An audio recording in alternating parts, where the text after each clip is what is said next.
Magandang araw, buddies. This is Chris Sniper, ang inyong kaibigan na explorer. At siyempre, nandito tayo ngayon sa isang actual remapping session. Kasama natin ang Team Gijon.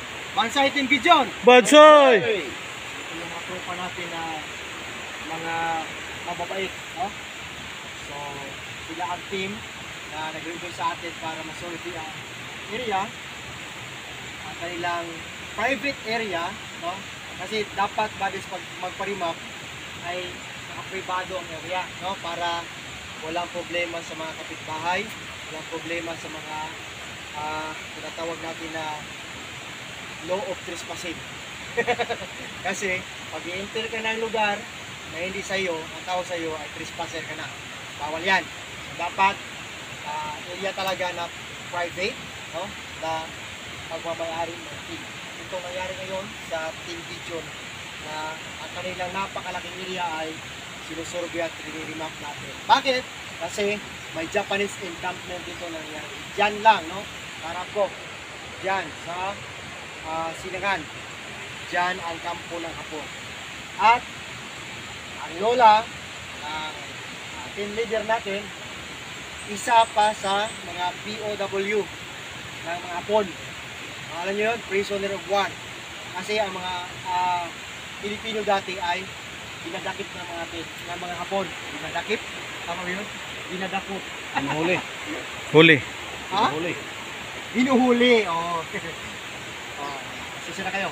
Basta hinuhuli ng mga Hapon para gawing laborers, ang mga lalaki, ang mga babae naman, ginawang sex slave. Kawawa, di ba? Ganyan sila ka-brutal dati. Ganyan ka-demonyo ang mga ginagawa nila sa mga Pilipino. No? Pero, actually, past na yun. Iba na ngayon.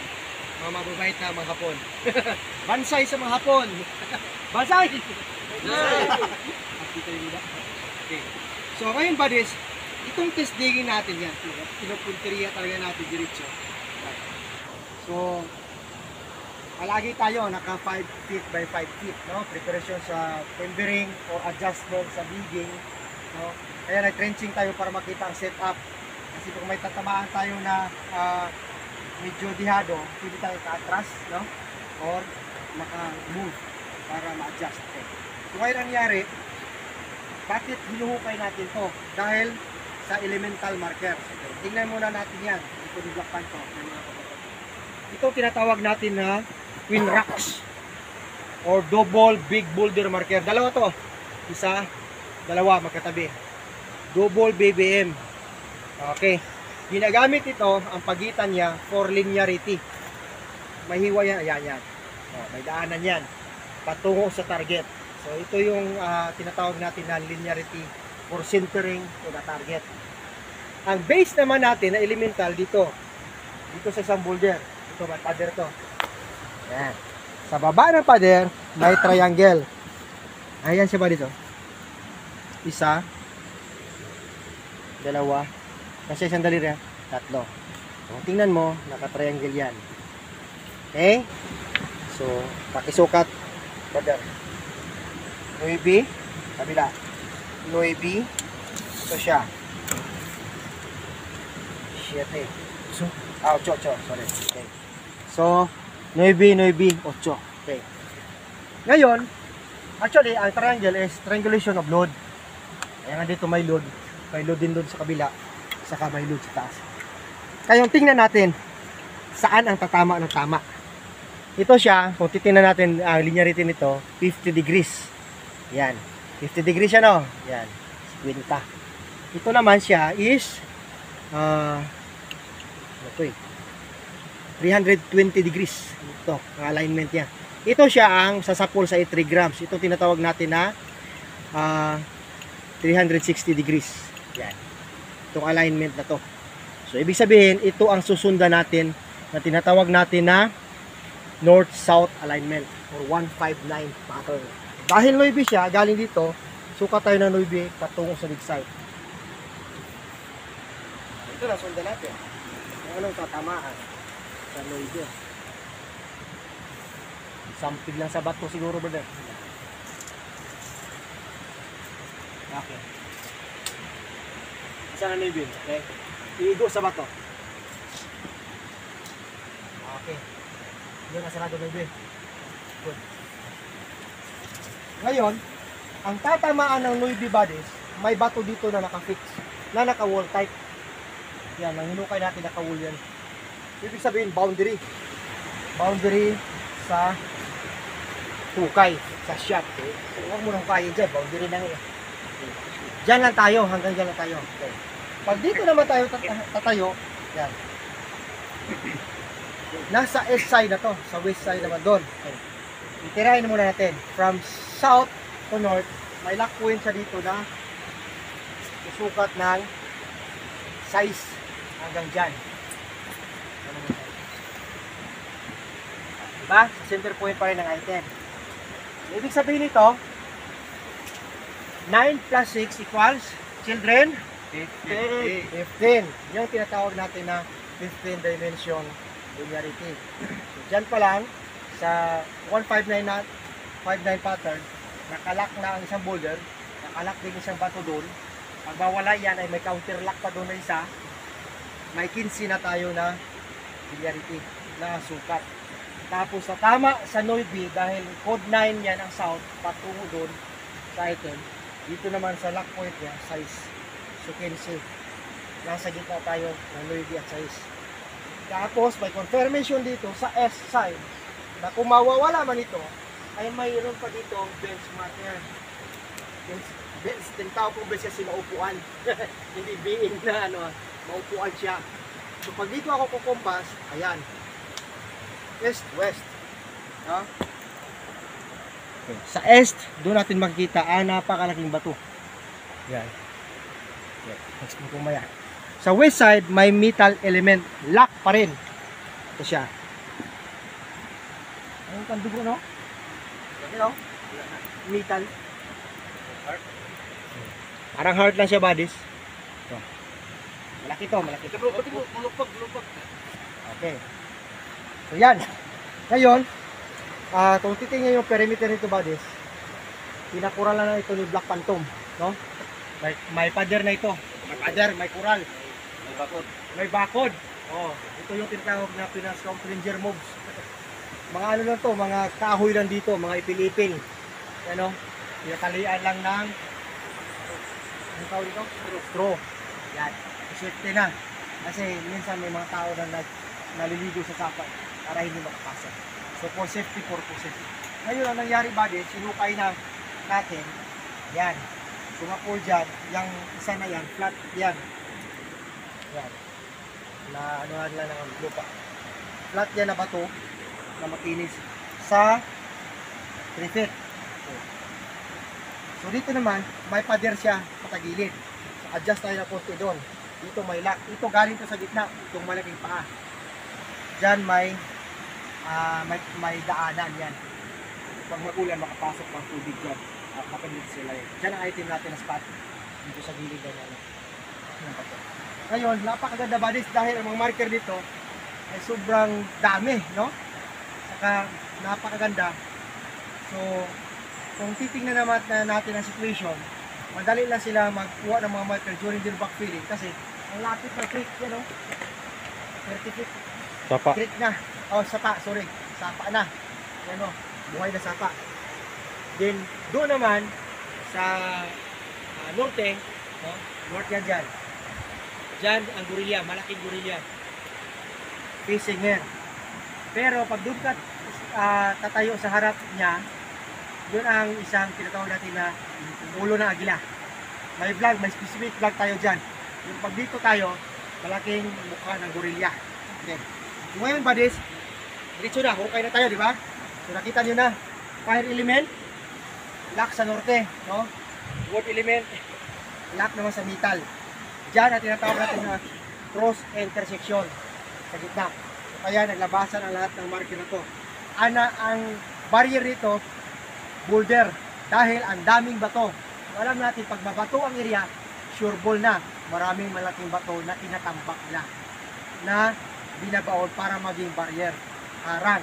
Ang ma-discourage ka, huwag ka na lang maghukay. No? Pero, pag gusto mo talaga, may paraan. Chin block lang katapat yan. Tingnan natin sa Team Video ay chain block na. Huwag kayong titira ng chain block na maliit. Yung ano na, dito na 5 tons, no? 5 tons. Top. Above. Above. Yun. Okay, so ngayon, napakadami ng tawag natin na leading trim marker. Pero ito yung ano ba? Walang ilahan kay ko. Ito tinatawag natin na butas. Butas ng duwende ni Snow White. Oh, may taas siya na 7. Okay, ang lapag niya. Oh. Diyan to body sa gitna na ko. Tingnan nyo, talagang ginagawa talaga siya. So man-made ang pagkagawa. Natural lang ba to? Pero man-made, may hiwa pa. Saka makatayo siya. Yan. So butas na butas talaga. Butas ng duwende. Matulis eh. Oh, butas ko kasi, hindi matulis eh. Yan. Yan ang butas. Okay. Ang pinapatungan naman niya, helmet type ito bodies. Ito ha, malaki to. Pwede ito matuwad, brother. Flat at ito sa lalim eh. Ayan. Putol. Hindi siya buong bilog. Okay, opening ang meaning niyan. Okay, tabi muna natin ito. Tapos, diretso na tayo sa tamago. Yan o, malaking tamago. Inventory marker. Ang inventory marker ay indicate ng items. Ito siya. Yan. Kita nyo yan? Gold bar items indication yan. Yan. Rectangle. Yan. Okay, yan o. Mas klaro yan. Okay, yan ang inventory marker. Alam natin ang laman through this marker. Maliit na gold bars, buddies. Yan o, ang ganda. Okay. So, patuloy tayo. Hindi namin nilinis na lahat. Pero may nalinisan kami. So, ito. Ito ang tinatawag natin na Code Maro. Okay. Pero, the same time ang Code Maro, pag hindi perfect circle, consider siya as tamago pa rin. Ano yung itlog ng ostrich? Bilog yan eh. No? Ostrich egg. Yan. Ito siya. Tamago or Code Maro. Okay. Pero may mga ano talaga tayo. May mga tinatawag na tamago talaga. Yan. Isa. Dalawa. Sabi mo na sila. No? At maliit na itlog. Yan ang mga tamago natin.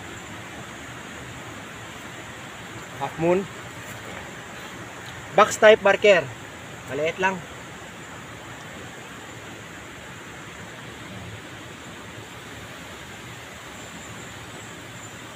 Ayan. Box type. Almost diamond. Tapos, yung tinatawag natin na red tisa. Alabas talaga to. Dami. Pula talaga yan, baris. Pula or medyo maroon, brown. Basta pang centering yan.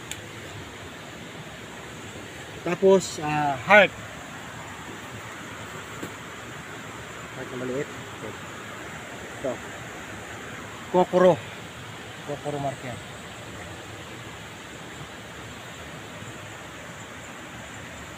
Code Kochi or opening. Kojiki stroke. Yan. Letter D or metal element. Yan. Manipis lang ba dito? So, mapapansin nyo, may mga basag. Natawag natin ito, broken slab marker na code 5, letter V, cut. Yan. Manipis yan, oh. Talagang basag. Saka ito, mahibulong ka, oh. Hamis, no? O basag sa ilalim. Ibig sabihin, man-made na ang pagkalagay. Binasag-basag talaga. Ito pa, oh. Dito na tamaan ng bara. Yan. O, makinis, oh. Oh. Basag. So, man-made. Yan. Mga triangle, yan. Dami pa. Yun. Heart na Superman. Ito pa ang tinatawag natin na underwater deposit kasi ito ang tinatawag. Bato. Malalagyan to ng tubig. Eh. May hole. Siyempre yan, lapit sa sapa eh. Kailangan ng submersible pump pag matubig na. Ganda nito. Enclosure to. Yun ang gold bar. Gold bar size. Okay, inventory marker. Good. Magikan. Ganda. Talagang makita mo bodies yun. Talagang binasag. Basag-basag. Okay? So yun ang indication na nasa sentro tayo ng shaft. Ibig sabihin, hindi tayo nalihis. Kasi dyan talaga ang target. Saka, hindi lang yan mga maliit. Pati mga malaking marker ay may formation. Yung hindi pa namin nakyat, yan, paayan. Foot marker yan. Saka itong helmet marker. Ito siya. Ito pa, may footprint marker ito eh. Yan, malaki dito. Diyan lahat nakakuha. So, yun buddies. Hopefully naiintindihan nyo na sa paghukay, sa after remapping, susunod talaga ang pag-test dig para ma-confirm na backfilled ang shaft. Then may tinatawag tayong code 5 hidden trail marker confirmation na nilalagay nila yan dyan para nag-indicate na may item target sa ilalim. Kasi pag wala, huwag na tayong maghukay, di ba? Common sense, no? Bakit magpagod pa tayo dyan? Wala na man tayong mapapala.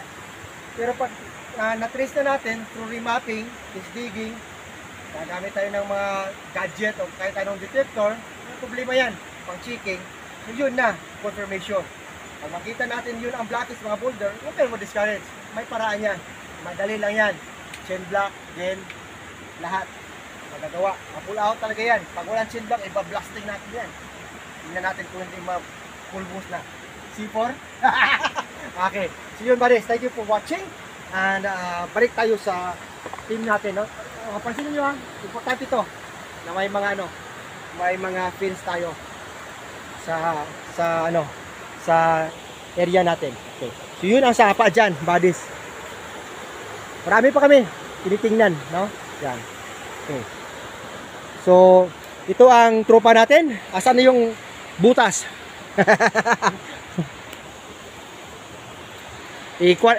Kanang butas, buddies, napakaganda niyan. Maganda yung koleksyon, no? Para pan-display sa bahay. Okay? So, kung titingnan natin, dati-rate, may Japanese na bumibili siya ng mga magandang marker. No? Mga heart shape, mga figurine, no? Kahit ganito. Binibili yan natin ng Japanese buyer, no? Gusto niyang sumali. Salihin na lang natin bali sa yung body natin. Andyan talaga sila sa site eh. So kaya kayo ng lahat ng mga animals na makita natin sa site, huwag patayin. Tulad ditong paru-paro, no? Pagdadapo sa'yo, huwag mong pabayaan mo lang.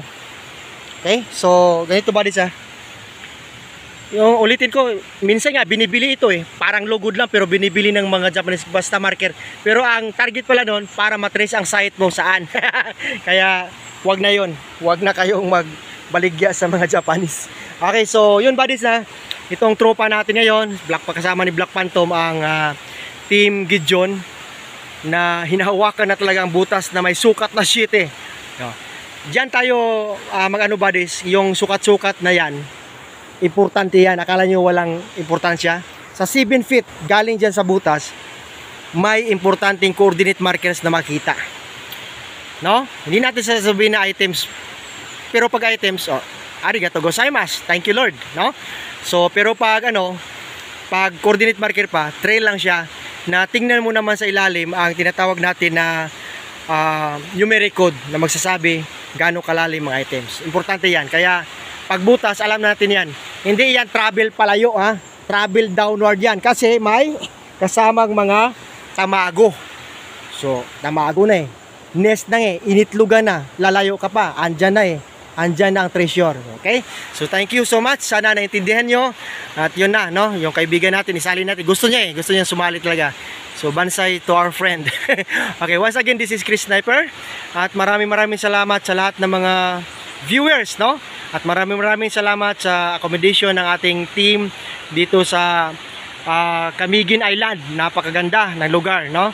Then sa lahat ng mga katropa natin, shout out sa inyong lahat, mga pari, mga tol, mga buddies. Okay, once again, this is Chris Sniper saying eat, sleep, and explore. Then Bansay Team Gideon! Bansay!